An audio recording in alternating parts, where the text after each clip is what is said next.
عند الله لمن دخل الجنة. قيل وما إخلاصها؟ قال أن تحجزه عن محارم الله. وقال عليه الصلاة والسلام: المؤمنون هينون لينون كالجمل الآنف، إن قيد إن قاد وإن أنيخ على صخرة استناخ، أو كما قال عليه الصلاة والسلام. میرا محترم دوستو، عزیزو بزرگو، امت میں بے دینی صرف السلام علیکم. ویڈیو کو لائک کریں، چینل کو سبسکرائب کریں، نوٹیفیکیشن پانے کے لیے بیل آئیکن کو پریس کریں.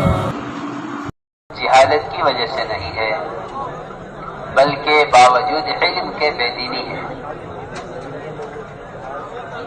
امت میں بے دینی معلومات کی کمی کی وجہ سے نہیں ہے، امت میں بے دینی دین کی معلومات کے باوجود ہے. وجہ کیا ہے؟ یہ تو میں نے آج کی بات امت سے متعلق، عوام الناس سے متعلق،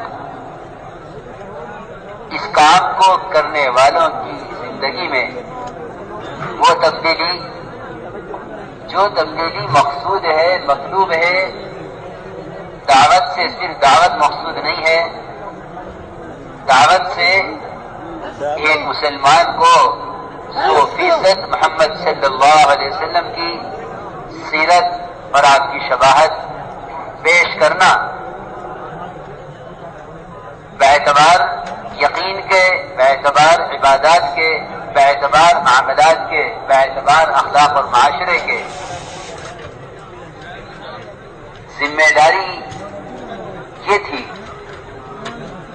کہ یہ اس محنت سے وہ نمونہ پیش کرتا کہ اس کو دیکھ کر واقعی اللہ یاد آتے، اور اس کو دیکھ کر جتنے بھی فرق باطلہ ہیں اور جتنے بھی ادیان باطلہ ہیں، انہیں اس کی زندگی کو دیکھ کر اپنے راستوں کی تنگیاں اور اپنے مذاہب کی تنگیاں امت کو محسوس ہوتی، اور وہ ہمیں دیکھ کر اسلام میں جوق در جوق، فوج در فوج اسلام میں داخل ہوتے. میں اپنی بات کو دہراؤں گا کہ کیا وجہ ہے کہ دعوت اللہ ہو، تربیت نہ ہو، اور دعوت اللہ ہو، تعلق مع اللہ نہ ہو، اور دعوت اللہ ہو اور اس کی زندگی دین پیش نہ کر سکے. خدا کی قسم، یہ تو ممکن ہے کہ سورج ہو روشنی نہ ہو، یہ ممکن نہیں ہے کہ دعوت کی محنت ہو اور ہدایت نہ ہو، تربیت نہ ہو. بات کیا ہے؟ میں نے قرآن کی ایک آیت پڑھی ہے، وَمَنْ أَحْسَنُ قَوْلًا مِّمَّنْ دَعَا إِلَى اللَّهِ وَعَمِلَ صَالِحًا. اس آیت میں لکھا ہے مفسرین نے کہ اس آیت میں قول کا لفظ آیا ہے. اس قول سے قول اور باتیں مراد نہیں ہیں، بلکہ اس قول سے مذہب، اپنا مذہب اور اپنا دین مراد ہے. ترجمہ اسی طرح کیا ہے کہ اس سے اچھا دین ہو کس کا سکتا ہے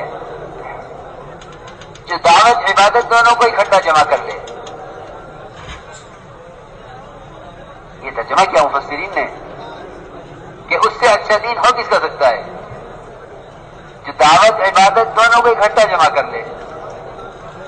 میرے دوستو عزیزو، میری بات سے شکایت نہ ہو، ہم میں سے شاید کوئی دعوت اور عبادت کو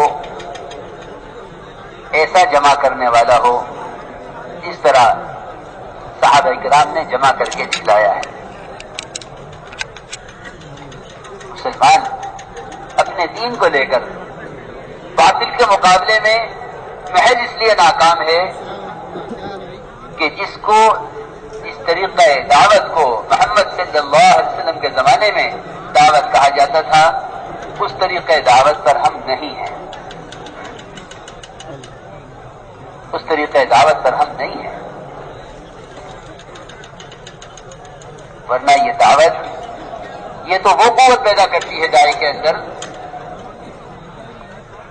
کہ یہ بڑی بڑی سلطنتوں اور بادشاہوں سے اس طرح ہم کلام ہوتے ہیں جیسے کسی غلام سے بات کی جاتی ہے۔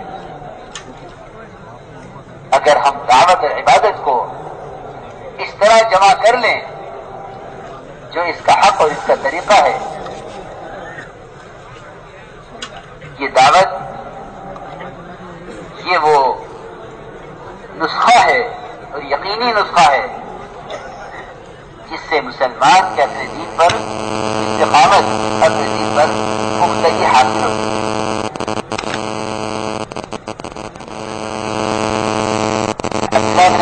رضی اللہ تعالیٰ